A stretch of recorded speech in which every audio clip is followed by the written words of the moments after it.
Torej, kako prevara izgleda? Z oglasom, kjer vidimo ime znane osebe ali pa športnika, podjetnika, recimo Elon Musk je bil zelo pogost, predsednik države, znani novinarji, športniki, Luka Dončić recimo. Kako je sploh mogoče, da nam denar kar izgine? Čim damo mi svoje finančne sredstva nekomu, potem je prepozno.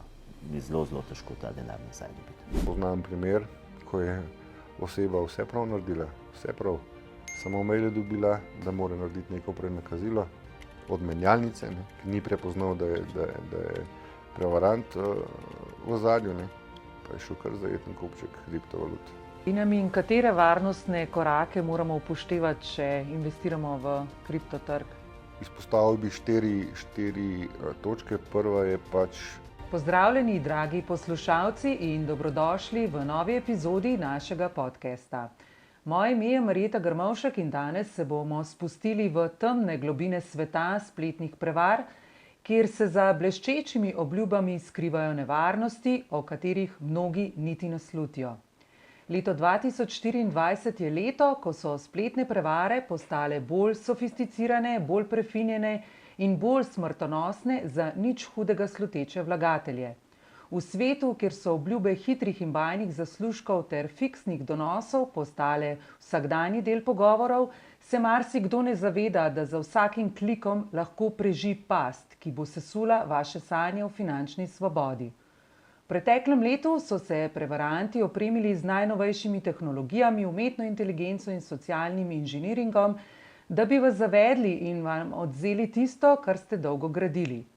Danes z vami v studiu nihče drug kot Vincenc Dragar, vodja strokovnjakov za digitalne naložbe pri podjetju Incrementum, in Benjamin Samotorčan, direktor prodaje v podjetju Incrementum, ki bosta z nami delila svoje izkušnje in nasvete, kako prepoznati in se izogniti spletnim pastem, ki lahko v trenutku uničijo vaše naložbe.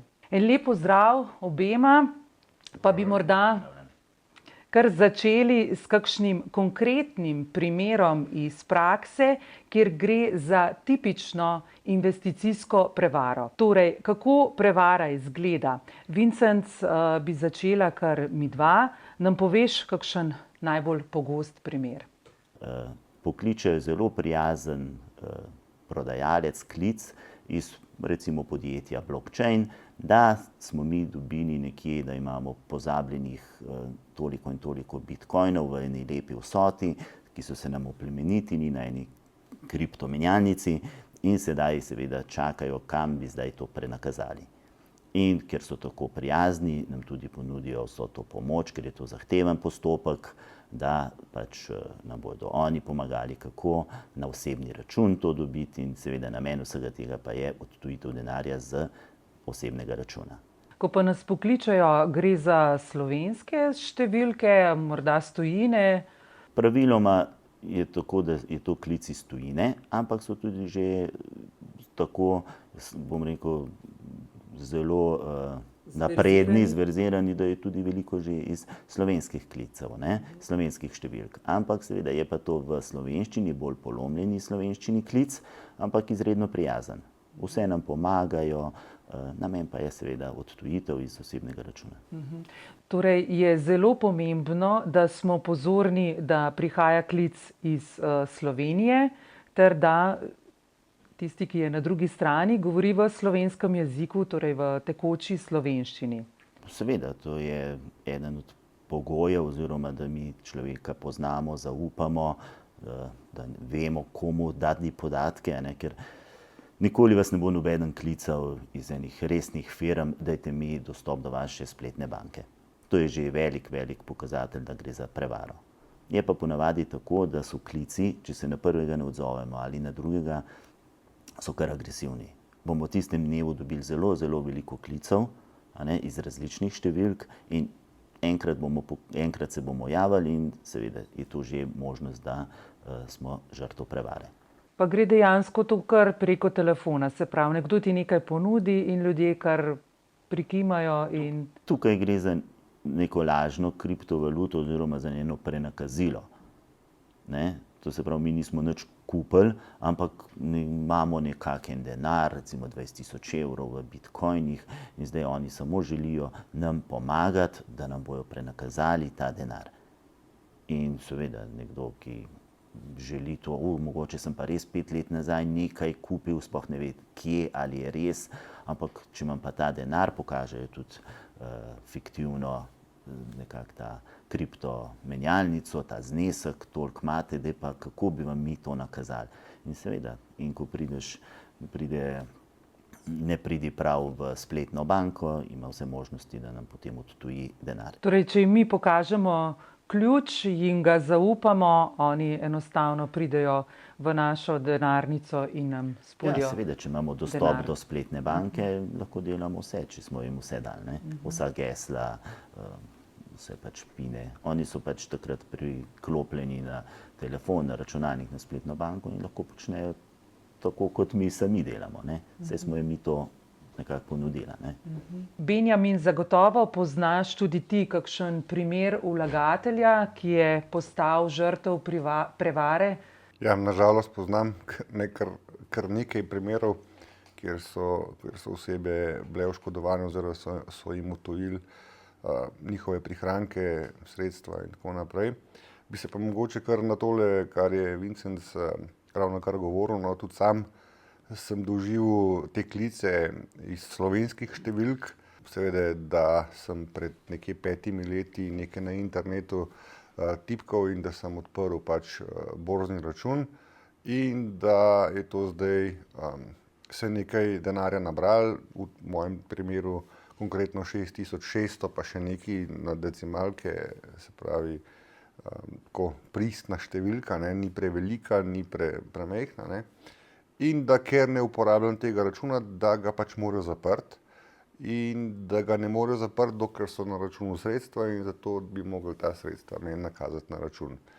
Predtem, no, je pa tako izgledalo, da na prvi klic sem se pač javil, čisto avtomatsko, pač v moji poslovni naravi je, da nimam vseh shranjenih v telefonu, tudi mojih, bom rekel, investitorjev, ne, tako da se pač javim in sem takoj prepoznal, da je bila to neka polomljena slovenščina, na pol romunsko, slovensko, tako da razumel sicer sem ga, ampak mi je bilo tako jasno, da tole pa ne gre v ta pravo smer. Tako da sem ga kar odslovil. Potem je bilo pa to nekje 20 minut intenzivnega klicanja. Jaz sem samo prekinjal, vsakič z druge telefonske številke, to je po mojem nek software, računalnik, da to hitro delajo. Dokler se spet na koncu nisem pač javil in so zadeva začela pač debatirati.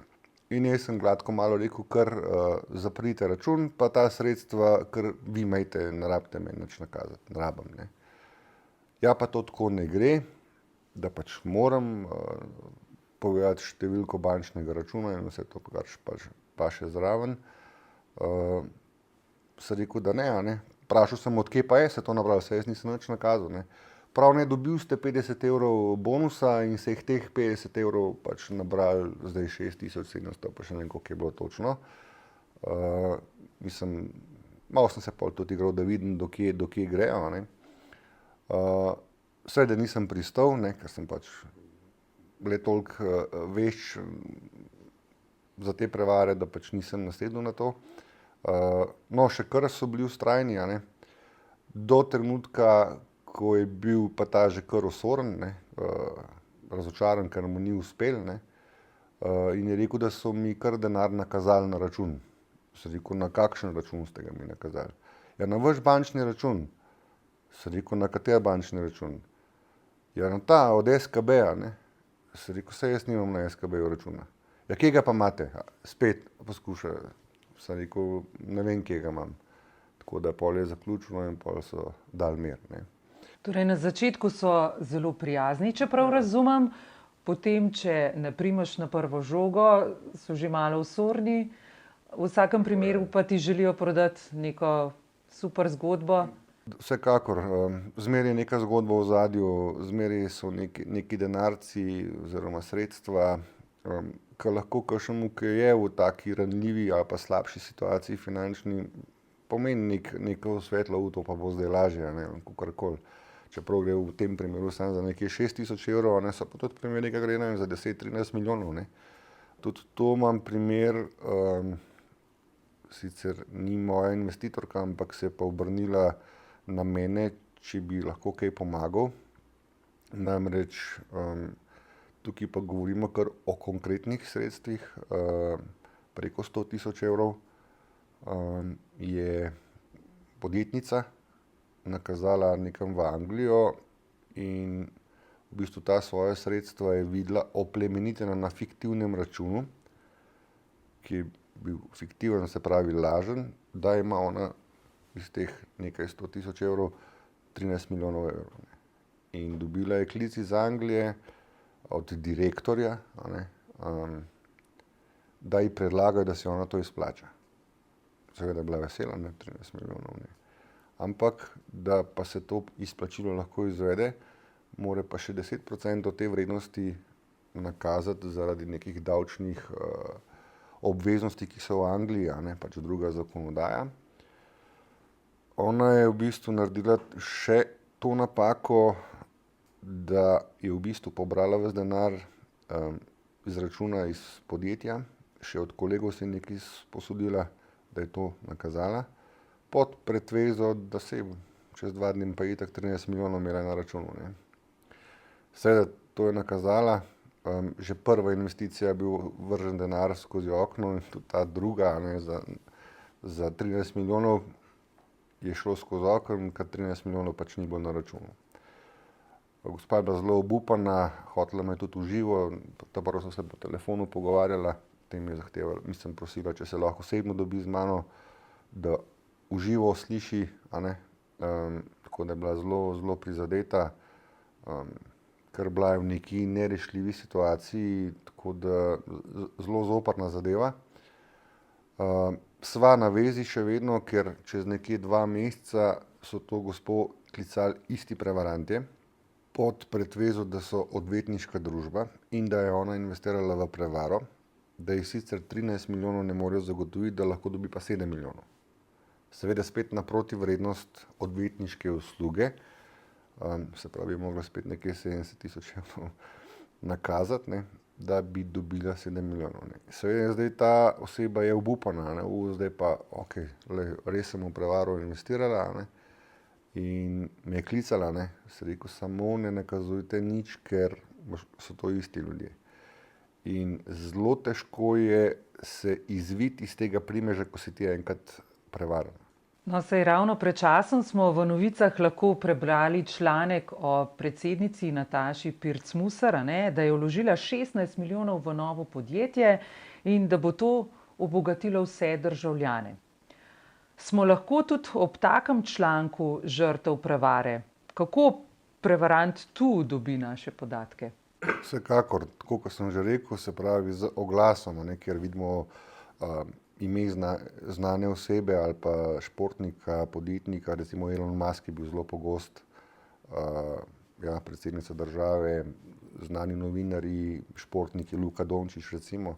In oni v bistvu z enim takim oglasom, recimo ne bom pozabil, Luka Dončić slika, spodaj pa tekst, ni vedel, da so kamere še prižgane ali je to konec njegove kariere. Valjda me zanima, kaj pa je v zadju, in pol, ko vidiš, ko klikneš, ni nič praktično, in ti si že padel v bazen, ker te bojo zdaj že gnetili, kako te bojo probali dobiti. In tukaj je treba biti zelo previden, ne nasedati, tudi sam sem kdaj kliknil, priznam, zdaj se pač takih oglasov ne dotikam več.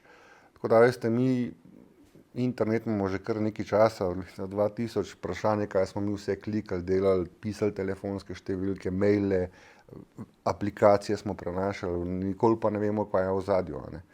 Tako da tukaj so to pač naši dostopi oziroma podatki in tega bo zmeri več, zdaj še z umetno inteligenco je to res sofisticiran, tako da bo treba biti zelo, zelo previden, da, bom rekel, v bližnji prihodnosti, da bomo zavarovali svoje sredstva na bančnem računu praktično.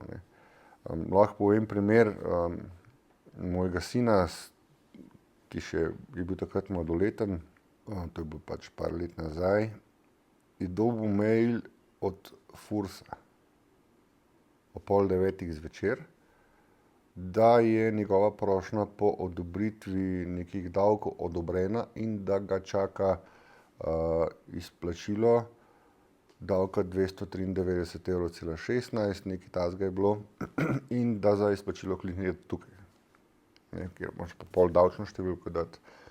Mislim, zelo pristno, meni je, hvala Bogu, sin to preposlal, sem rekel, sam ne tiraj nič, ker je šlo za prevaro. Ne.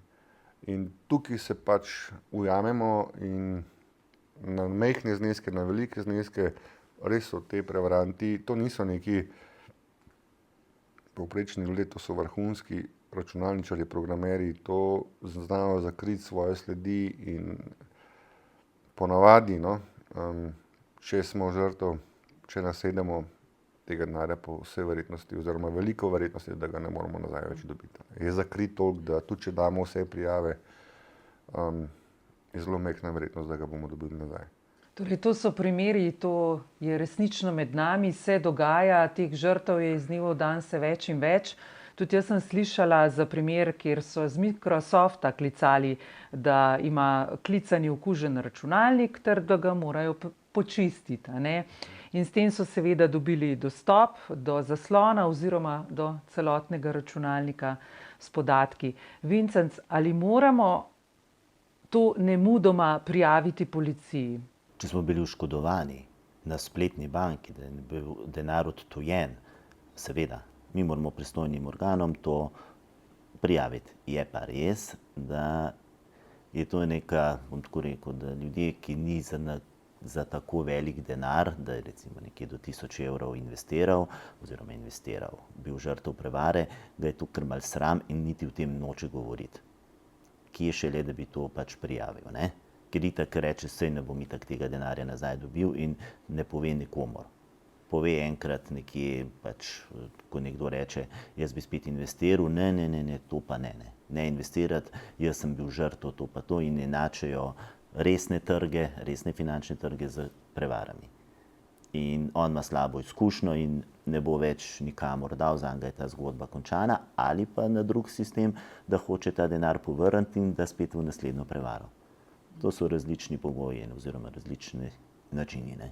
Vsekakor pa mora to o tem spregovoriti, da je bil žrtev prevare, zato da lahko tudi druge o tem pač rekel, da jih opozori, da ne bojo še drugi. Benjamin, nekje sem celo zasledila za paketno vplačevanje. Kaj pa je to? Se pravi, da ti ponujajo recimo kriptovalute v neki paketni obliki za 250 €. Tukaj so bile zgodbe že Best Vouchers recimo, ko si dobil, 4 riple za 250 €. Ne. Ripple je bil pa takrat, 10-12 centov, nekaj takega. Ne. In so dobili neke kartice, v bistvu pod pretvezo informacij, ampak da imajo tam 4 riple. Ne. To je bila zelo znana zgodba o prevari, zgodba ameriškega profesorja, ki je razvil algoritme, če se ne motim. In seveda gre tukaj za nekega izmišljenega profesorja, na njegov algoritem si pa prišel točno tako, kot si rekel, da si kupil kartico pri Ripplu. Če se vrnem malo nazaj, recimo v 2017 leto, ko so se pisali članki iz verodostojnih medijev, recimo članek se je glasil, takrat je bila Bitcoin euforija, če se spomnite, ko je dosegel skoraj $20,000, ne. In v bistvu je bil članek, kdor je leta 2010 investiral 100 € v Bitcoin, ima danes 83 milijonov €. To bi sicer držal, če bi pač res od 2010 pa do 2017 diska vrha to obdržal. Ne. Sprav, ljudje so to prebrali. Nekdo je dal 100 € pa ima danes 83 milijonov € in v bistvu tukaj je zdaj zelo veliko prostora. Ne. In 100 € lahko vsak da. Ne. Pa pogreši, tudi če nič ne le, mogoče pa bo. Ne.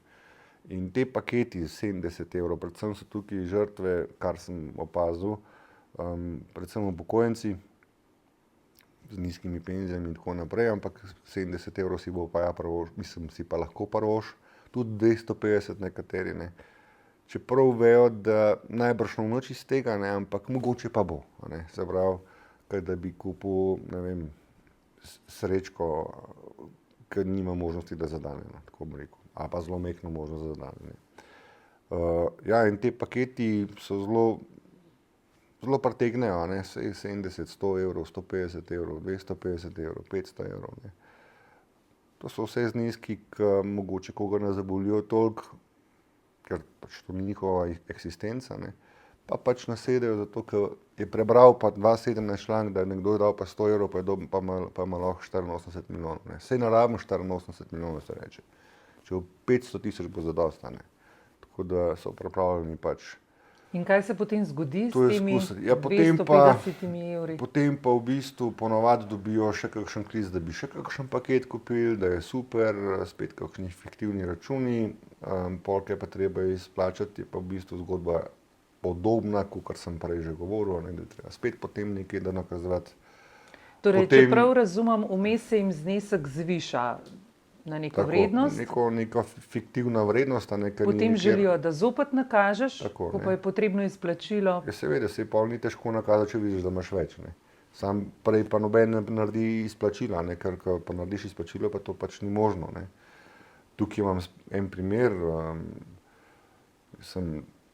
gospod je bil čist navdušen, ni hotel verjeti, da je investiral v Pravaro, sicer je investiral 1000 evrov, pa se mu je v parih mesecih nabrali 13 tisoč, ne, in je dobil mail od direktorja, a ne, spet, da je direktor,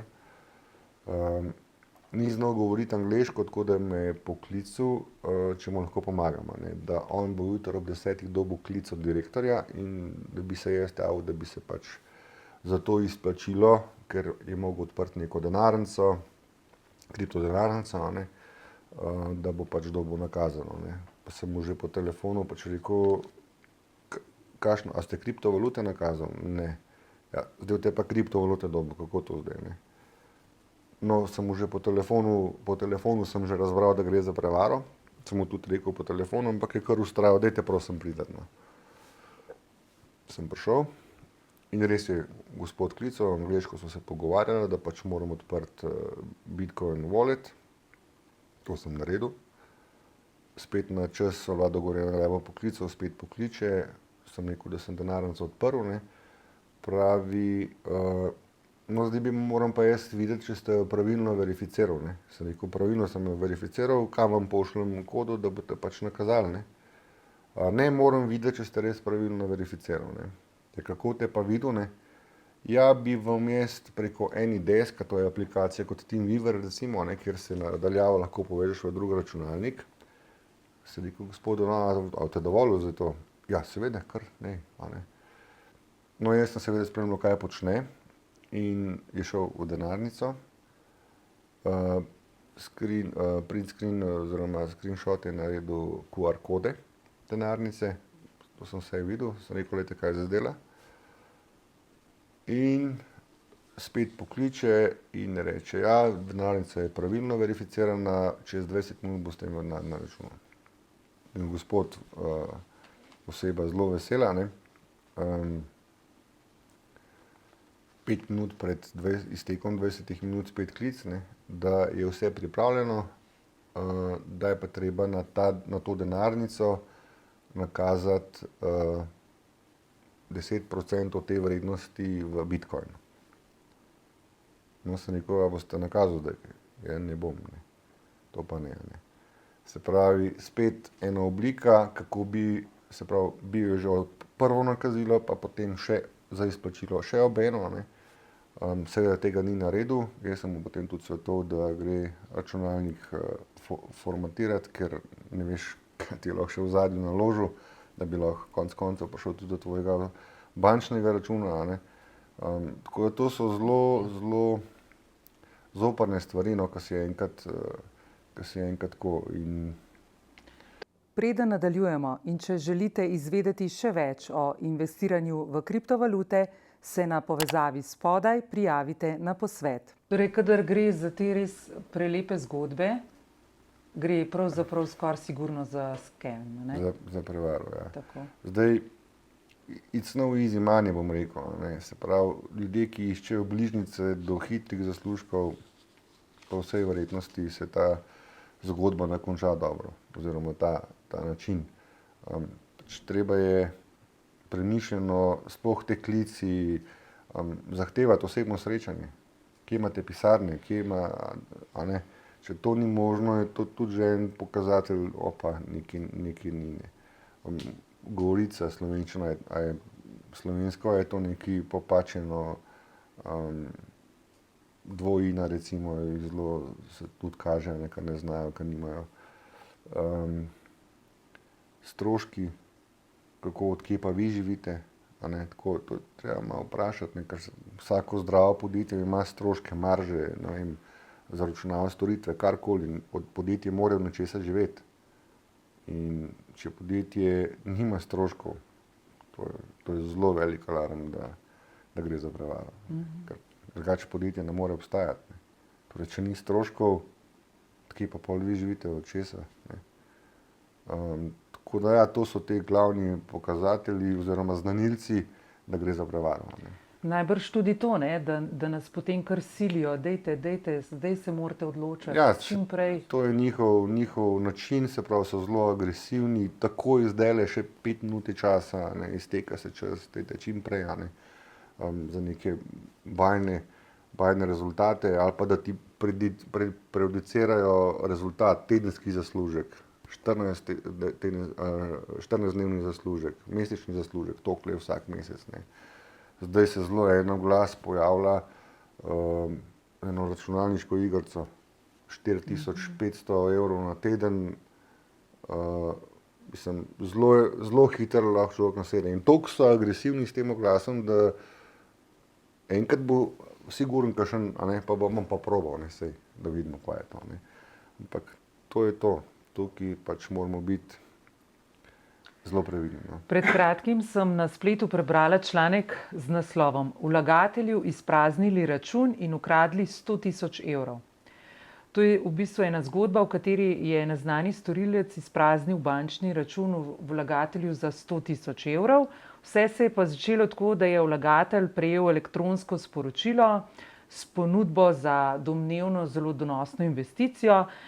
Sporočilo je bilo seveda zelo profesionalno, vsebovalo je logotipe, priporočila znanih vplivnežev, ki so bile seveda tudi zlorabljene v tem primeru. Ta ponudba je predstavljala lepe, visoke donose, mamljive, a ne, in seveda je to pritegnilo vlagateljevo pozornost in je poslal temu neznanemu storilcu, se pravi, svoje osebne in finančne podatke, a ne, vključno z dostopom do spletne banke. In seveda s prefinjeno tehniko socialnega inženiringa je prevarant dobil zaupanje žrtve in to mu je omogočalo, da je potem v enem tednu si lepo prenakazal vseh 100 000. Vincenc, banke imajo neka stroga varnostna pravila, a ne, ki naj bi vseeno zaščitila svoje stranke. Pa vendar, kako je prevarantu uspel izvesti to transakcijo? Ali zgolj zaradi ene same napake? Ja, ta oseba je dala dostop do svoje spletne banke. Čisto enostavno povedano. Da bi brez dostopa lahko nekdo kar dvignil iz računa, ni možno. Nekdo, pač ta stranka oziroma oseba je dala dostop, to, ko smo že prej omenjali, da je pač se prijavil na njegov računalnik, da je imel dostop, gesla, da je prišel noter. Zato pa zelo je potrebno, da imamo tudi pač različna gesla, da to ni enostavno, da gledamo na transakcije oziroma na bančne račune, da spremljamo to. Seveda zelo priporočljivo, skoraj nujno je zdaj, da imamo SMS alarme.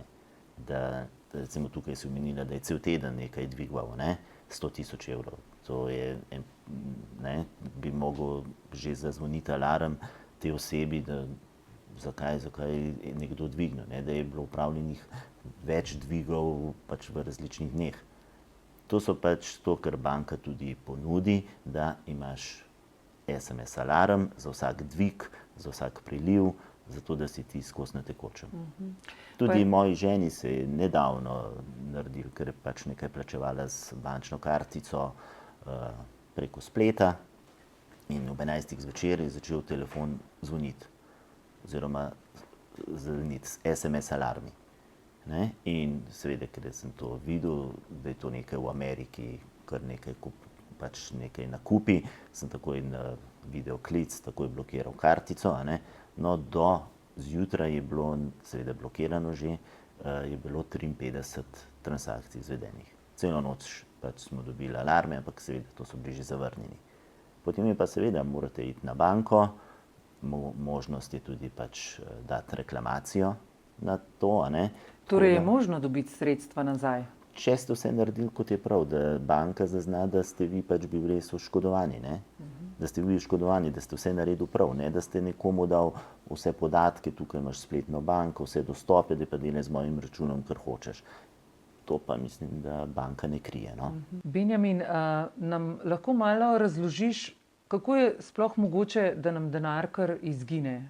Ja, več načinov, tukaj so poti naštudirane, ne, se pravi, kako prevarant pride do denarja. Ena čist osnovna stvar je, da ko pride denar na njegov račun na banko, ne vem, v Nigeriji, kjer pač naše banke nimajo več vpliva, ga s ponarejenim osebnim dokumentom lahko dvigne enostavno, lahko s ponarejenim osebnim dokumentom odpre drug račun, pa si prenakaže tam. Zdaj, če govorimo o kriptovalutah, kjer je pač sledljivost večja, ne, imajo tudi vse naštudirano, kako pridejo do prevare, kupijo neke lahko rečem fiktivne kriptovalute ali pa prav zares kriptovalute, ki mogoče lahko celo v nekem obdobju pridobi na vrednosti, pa pol na srednji rok, dolgi rok pač izgubi na vrednosti, tako da vlagatelj oziroma oškodovana oseba pač je investirala v kriptovalute, kriptovalute so pač take, da tudi propadajo in s tem je pač denar prenakazan v druge, v Bitcoin pa potem naprej. Ne. To je zmeri več transakcij, kar se tiče kriptovalut.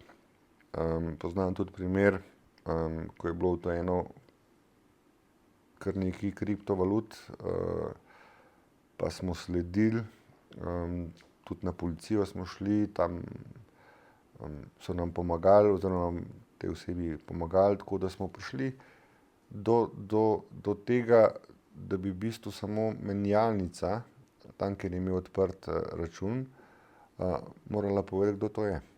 Ker ti, ko na uradni menjalnici oziroma na pravi menjalnici, kriptomenjalnici odpiraš svoj račun, ga moraš verificirati z imenom in priimkom, osebnim dokumentom in tako naprej.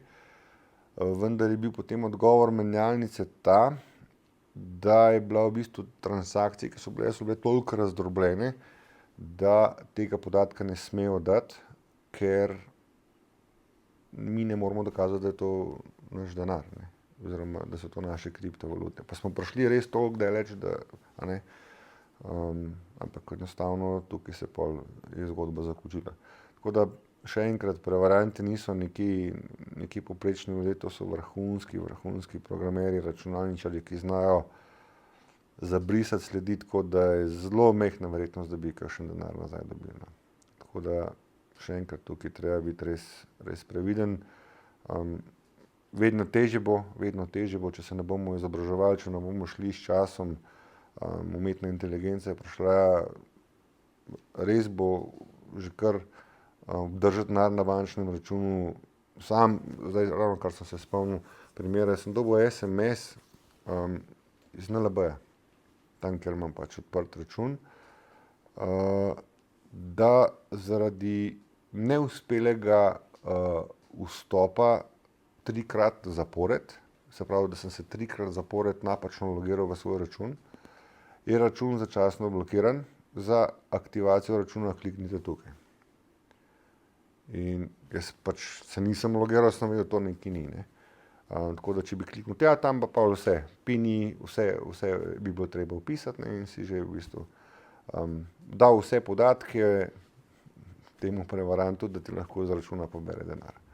Tako da, res je zoprno, vse prevare so obstajale skozi in to vedno bojo prevaranti pač pred nami, vedno bolj bojo sofisticirani, tehnologija se enostavno razvija res z neverjetno hitrostjo in hitro smo lahko žrtev. Lahko povem tudi en primer, sicer to je kar nekaj let nazaj, na bencinski črpalki sem tankal avto in medtem, ko sem čakal na plačilo, sem videl eno revijo, kjer je bila slika Petra Mankoča in v spodnji naslov Povozil jo je do smrti.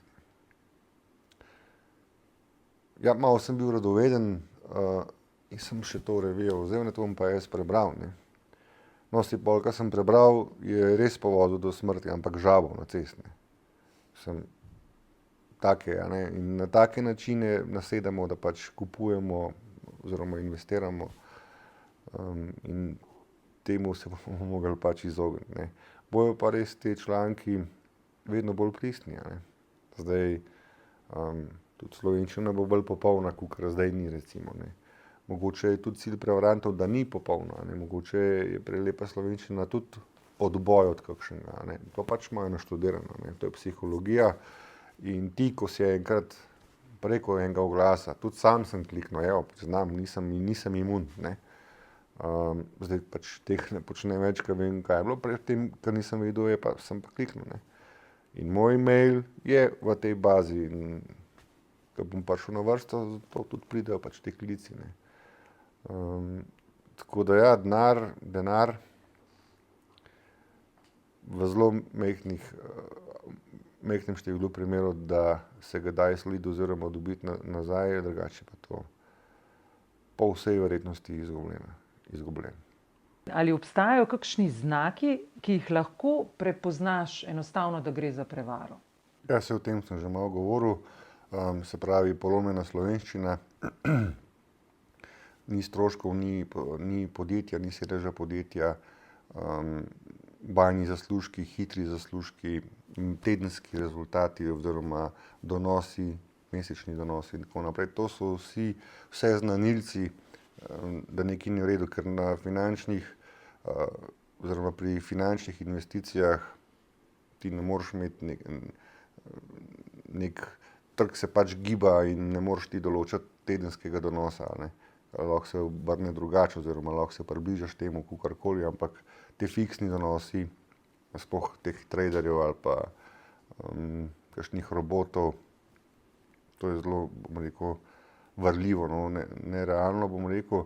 Če se pa lahko na to, kar si Vincenca vprašala prej, če lahko dobijo denar nazaj, imam tudi en primer, kjer je oškodovanka dobila del sredstev nazaj z načinom, da je dala na banko poizvedbo sledenja denarju.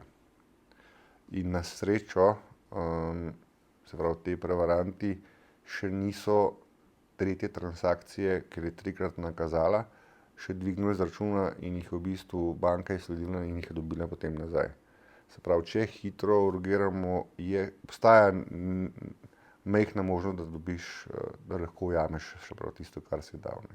Je šlo pa tukaj zelo, se upam, da nisem dolgočasen, ampak ta primer mi je res zanimiv, ker tudi mene fasciniral. Seveda sem tudi po telefonu takoj prepoznal oziroma sem takoj dobil sum, da gre za prevaro z stavkom, ki mi je oseba rekla, da je podedovala denar od možovega brata.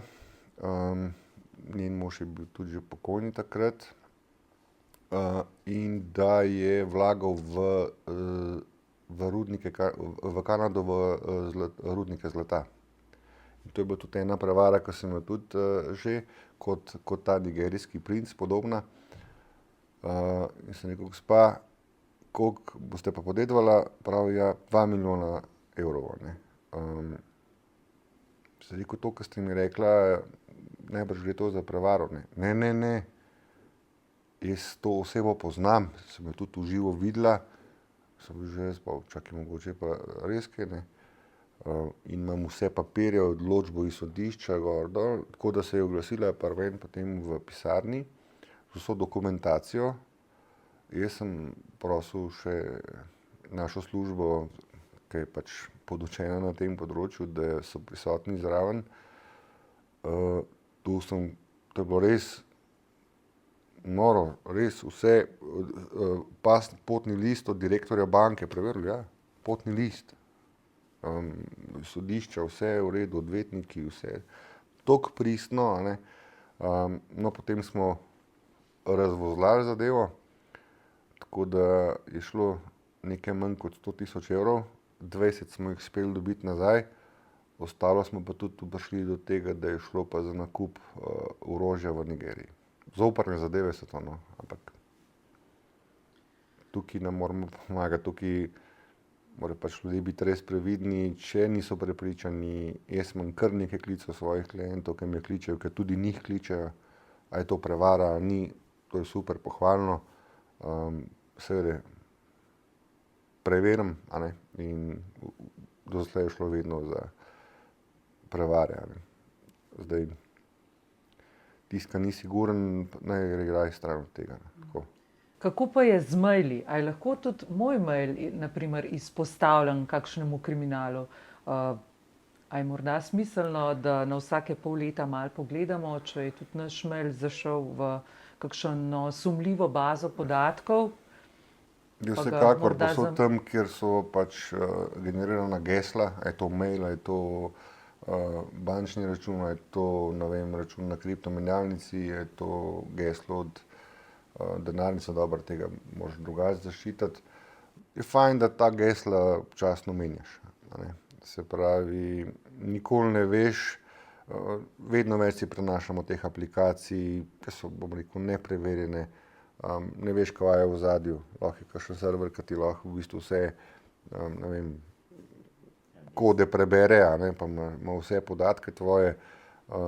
Fajn je imeti, ne vem, tu je face, se pravi autentikator, to je tudi ena, bom rekel, kar osnovna zaščita, bom rekel, dan že. Najbolje pa, da kar se tiče financ,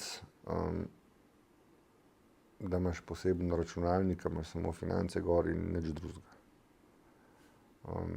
To je tudi pač en nasvet, kako se lahko izognemo, da nam pač ne črpajo, vem, da je težko, zdaj pa še en računalnik kupil, samo zato, da bom imel banko gor, je res malo tako, ampak ja, varnost je pa pač varnost. Stane. A se potem vlagatelji, ki grejo skozi neko izkušnjo s prevaro, od tega kaj naučijo? A so potem še bolj previdni? A ne, če te kača pice vrvi, bojiš. V večini primerov ljudje, ki so prevarani, se potem izogibajo investicij ali pa ponovnih vložkov. So pa tudi izjeme, no, ker se s pogovorom, da pač oseba razume, kam investira, da je to slovensko podjetje, da smo pod nadzorom,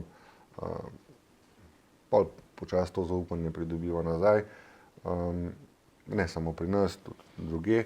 Ampak ja, po večini je pa pač kono, ko se enkrat opečejo, se ne bradi še enkrat. Ne. Zdaj na Facebook strani smo lahko videli oglas, da policija zbira podatke s pretvezo, da so bili udeleženci v neki prevari. Tako so v bistvu si bogatili svojo bazo ljudi s podatki in te podatke so potem prevaranti prodajali drugim prevarantom naprej. Bi lahko kaj komentirala še na tej strani? Ja, to je spet en poizkus, kako pridobiti neko novo bazo ljudi. To, kar si omenila, obstajajo tudi platforme, odvetniške družbe, ki se ukvarjajo s prevarami in da ti pomagajo, pa so to praktično prevaranti, a ne. Tako da ja, to je samo en način še, kako pridobivajo bazo ljudi, ki so potem lahko tudi tarča prevare, ne. Torej, pomembno je, da ljudje investirajo v realne projekte, a ne? In da vse, kar se sliši predobro, gre po vsej verjetnosti zares za prevaro, zato je tukaj res potrebna velika previdnost, da to delaš dejansko strokovnjakom na tem področju, a ne? Torej, Vincenc, bi morda za konec še enkrat ponovila, kako se zaščitimo pred investicijskim prevaram, torej tiste točke, na katere moramo biti zares pozorni. Teh točk je kar nekaj, ne? In izpostavil bi eno stvar. Ne odpirati nekakih sumljivih elektronskih sporočil. Čim to odpremo, čim nismo sigurni, ne odpirati. Ker to smo že potem naredili prvi korak do prevare. Potem že Benjamin je prej omenil, dajmo imeti recimo, ne vem, moramo imeti pač te spletne banke, kriptomenjalnice, 2FA, dvofaktorsko avtentikacijo. Potem ne plačevati preko spleta nepreverjenim stranem, ne vemo, je iz kreditno kartico, dati te podatke, finančne podatke na takšne strani, če nismo sigurni. Mi moramo biti 100%, da je to res. Dajmo preveriti, ali to podjetje res obstaja, ali to je ne, ker vsaj tudi, če ni toliko denarja, recimo, da je nekaj 10 evrov, bom kartico dal in svoje podatke. Potem, že prej sem omenil, spremljanje transakcijskega računa, osebnega računa. Treba je, imamo zdaj kar te spletne banke, dajmo pogledati, kaj se dogaja z njim. Dajmo si tudi vključiti SMS sporočila. SMS sporočila, ker enostavno, če že ne gledamo to, da če dobimo tink, da povemo, pogledamo, da je SMS prišel, kaj je prišel. To pa imamo. In če vidimo, da je to bil dvig narejen, je to seveda, če mi nismo to naredili, prvi alarm, dajmo to preklicati, blokirati kartico, ker enostavno vidimo, da je to za prevaro. In to so ene od teh stvari, katere moramo nujno pregledovati. Izobraževanje. Mi se moramo izobraževati o teh. Prevaranti bojo zmeraj korak pred svetom, ali kako naj rečem, zmeraj nove metode. In tukaj je zelo ena spletna stran, Varni na spletu, tam imate kar nekaj primerov, dajte to malo pogledati, da vidite, če ste slučajno vi ujeti v kakšno takšno past, treba je pogledati, tudi izobraževati se na tem področju. Preden seveda gremo v to kakšno investicijo, oziroma investicijo v prevaro. Tako da to moramo nujno se prej izobraževati. Pa seveda, če smo žrtvi prevare, je treba pač to policiji oziroma pristojnim organom prijaviti. Torej, da se ne ujamemo v zanko, je ključno, da se vsak uporabnik zaveda tveganj. Čim damo mi svoje finančne sredstva nekomu, ne damo, ne vem, če gremo v trgovino, se tudi ne damo kar tako nekaj enemu, zato ker je pač želimo dati, ampak preverimo, dajmo biti skoncentrirani takrat, kakšnega vprašamo, če sami ne vemo, ker potem je prepozno. Ko enkrat nakažemo, da smo, takrat je potem zelo težko ta denar nazaj dobiti. Benjamin, katere varnostne korake moramo upoštevati, če investiramo v kriptotrg? Izpostavil bi štiri točke. Prva je pač ta, da moramo izbrati ustrezno kriptomenjalnico, ki ima neko zgodovino, ki je preverjena, ki je stabilna, oziroma je treba jo ugotoviti, ali je offshore ali onshore, ali je prilagojena evropski zakonodaji, ali je prilagojena ameriški zakonodaji, ali je dubajski, to so pač različne zadeve in seveda treba je poiskati menjalnico, ki je prilagojena evropski zakonodaji. Pač je neka osnova. Ko ta račun odpiramo, bomo ta račun morali seveda tudi verificirati. Ampak če smo mi na ta pravi menjalnici, načeloma ne bo nobenih problemov. Če na kakšni menjalnici ni potrebna verifikacija, pa je stran. To je že signal, da nekaj ni v redu. Se pravi, prava pot je, da pač račun, ki ga odpreš na menjalnici, ga tudi verificiraš, potrdiš z osebnim dokumentom, s potrdilom o naslovu in tako naprej, kot pač mora biti. Ko je to urejeno, se pač izvede nakazilo, bančno nakazilo, in ko pridejo sredstva na ta račun, se potem opravi menjava za želeno kriptovaluto in potem to kriptovaluto spraviti v denarnico, najboljšo v hladno denarnico. In to je pač prava pot, da ste lastnik oziroma imetnik kriptovalute. Potem je pa treba seveda tudi to kriptovaluto, ki smo jo zamenjali, tudi spremljati, kaj se dogaja. Znati priti v zaodrje samega projekta ali pa kriptovalute, a je vodstvo razkrito, je white paper napisan, a projekt sledi zastavljenim ciljem, a jih dosega, a se pogodbe podpisujejo in tako naprej. Zato rabiš kar nekaj znanja, ampak to je prava pot. Se pravi, da nisi kupil neko, bom rekel, fake kriptovaluto oziroma prazno, ne, kar ni nič v ozadju, ker več kot 27 000 kriptoprojektov je trenutno na trgu. In seveda potem moraš tudi, če si že investiral v kripto, pa si to zdaj vse prav naredil, moraš biti pozoren. Spet lahko pride kakšen mail od te tvoje menjalnice. Tudi tukaj so prevaranti v ozadju, ki lahko samo eno črko v mailu spremenijo, pa gre denar v napačno smer, ne, oziroma kriptovaluta.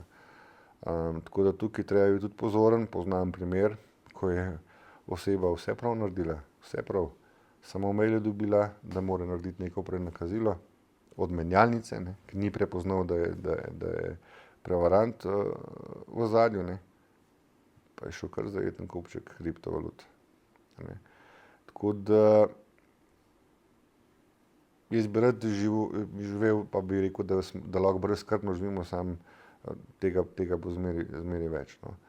In četrta zadeva, seveda, kdaj je zadevo zdaj tudi odprodati, pa kako, ne. Se pravi, spet iz hladne denarnice na kriptomenjalnico naš račun, prekonvertirati v evre recimo in potem narediti dvig in dobimo nazaj na račun pač sredstva. Tako da tudi menjalnice te prave je treba več mailov potrditi, a ste res to vi, a ne. Tako da tukaj je zadeva, rekel, urejena dosti dobro, tudi varovana, a ne. Tudi pred dvigom dobiš še mail, ga moraš potrditi recimo, a ne, če bi kdo udaril. Tako da tukaj je kar 2FA, a ne, obvezno. Tako da to bi bili nekje 4 koraki, na katere pač moramo biti pozorni, da pravilno investiramo pač v kriptotrg. Hvala za izčrpno poročilo. Dragi poslušalci, s tem zaključujemo današnjo epizodo. Upam, da ste pridobili dragocena spoznanja in uporabne nasvete, ki vam bodo pomagali prepoznati in se izogniti pastem, ki prežijo v digitalnem svetu. Spletne prevare so vse bolj prefinjene in nevarne, zato je ključnega pomena, da ostanemo vedno na preži, skrbno preverjamo investicijske priložnosti in se posvetujemo s strokovnjaki, preden sprejmemo kakršnekoli odločitve. Iskrena hvala mojima gostoma, ker sta bila z mano. Hvala za povabilo. In upam, da vam bodo v veliko pomoč pri zaščiti vaših naložb. Nasvidenje.